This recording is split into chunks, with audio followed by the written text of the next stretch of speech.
Sa episode na ito, tatalakayin natin kung ano-ano ang mga legal na hakbang, dokumento at karapatan na dapat malaman ng bawat Pilipino bago pumasok sa transaksyon ng pagbili ng lupa o bahay.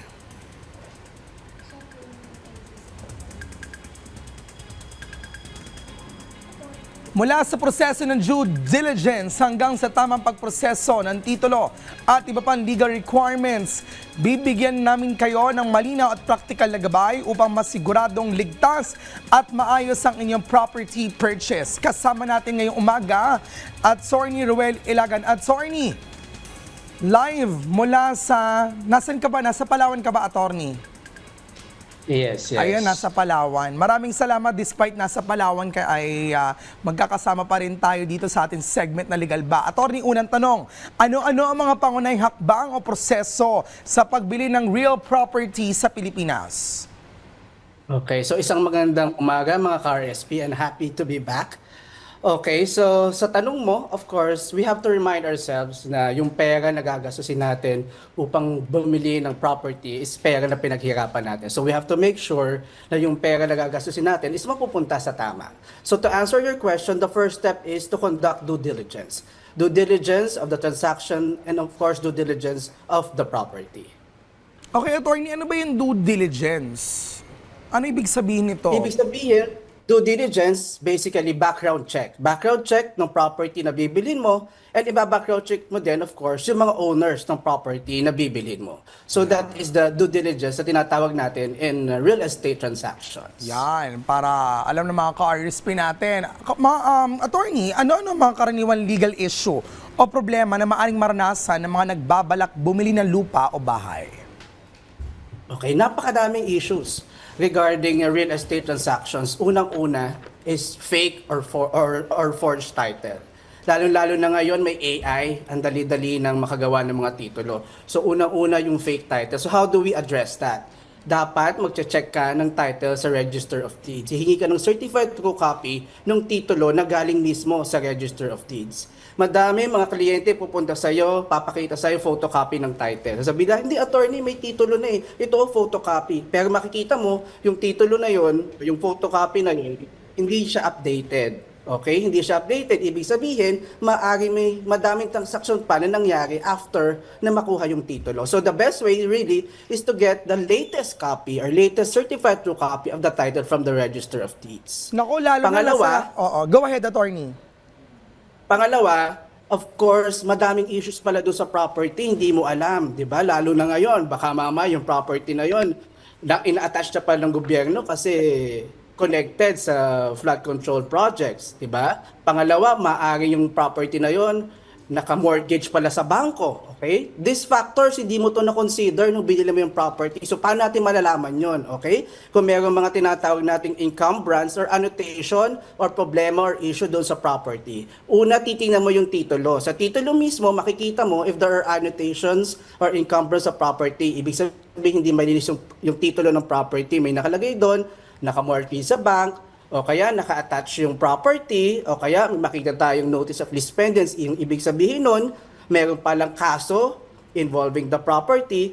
So, at iba-iba pang mga encumbrances. So, ibig sabihin, we have to check also yung titulo ng property kung malinis yung property. Ayun. Pangatlo, hindi ito masyadong naisip pag bibili ka ng property kasi akala mo ready ka na. Okay, halimbawa 5 million. Okay, may 5 million ako ngayon.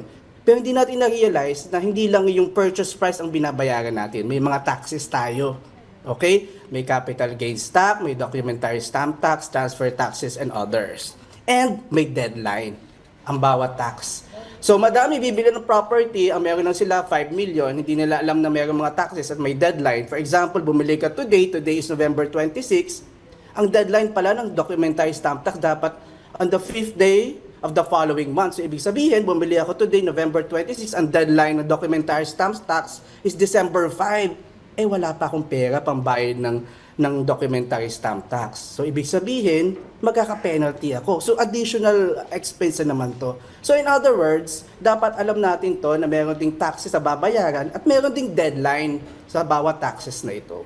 Ayun. So, ito yung mga issues normally in real estate transactions. Okay, aside from the legal side, attorney, of course, we'll also experience legal problems on this. We want to know ano-ano ang mga dapat iwasan o bantayan ng mga buyer para hindi maloko o maipit sa legal na problema ang pwede maranasan. Rule of thumb, if it's too good to be true, it's a red flag. Okay? Maaari sabihin nyo, ay, ang mura kasi binibenta sa akin ng napakamura. Iko-compare mo yung market value sa iba. Pero isipin mo, bakit na ibibenta ng napakamura kung yung property pala is a prime property? Ibig sabihin, it's a red flag. May issue yun, di ba? Pangalawa, pinaka-importante para sa akin, especially in the case that I've handled, very important na kailangan ma-meet mo totoo yung owner ng property. Okay? Kasi hindi mo alam kung yung taong kinakausap mo is one, authorized by the owner. Or second, hindi mo rin alam kung yung owners ba talaga ibuhay pa or hindi.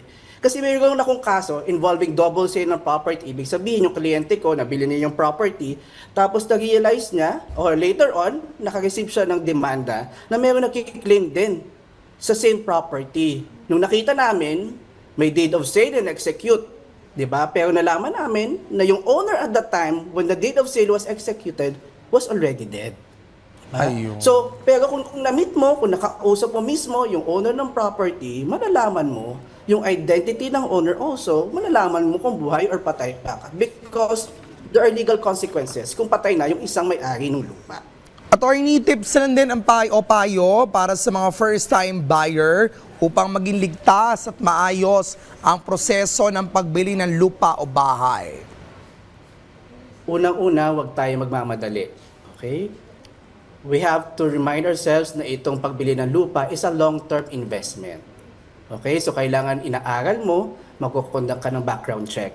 Kung minamadali ka, it's a red flag. Ibig sabihin, bakit ka minamadali? Lagi mong iisipin, kasi yung seller, ang gusto rin niya, or interest niya, is mabenta yung property sa mataas na halaga. So, dapat hindi yan nagmamadali. Kasi maghahanap din niya ng ibang offer from other buyers. Okay? That's one. Huwag tayo magmamadali kasi minsan, unfortunately, mahal pag nagkamali tayo. Diba? Pangalawa, of course, deal with professionals. So, lang may mga agent, may mga brokers, kailangan sa professional tayo nakipag-deal kasi para meron tayong habol in the event na magkakaroon tayo ng problema, magkakaroon tayo ng issues. Okay? So in other words, kailangan tayong mag-ingat, huwag tayong magmamadali, and we have to make sure na yung papasukin natin ay tama. At sa huli, sasabihin natin, worth it. Diba? Worth it yung pagbili natin ng property at pagpasok natin sa transaction. Ayun. Attorney, may nakabili na ba sa'yo? May titulo ka na ba? Wala. Wala nagtatangka. Wala pa nagtatangka. Trabaho muna, attorney. At maraming... trabaho muna. Yun. Para may pambili ng lupa. Ayun.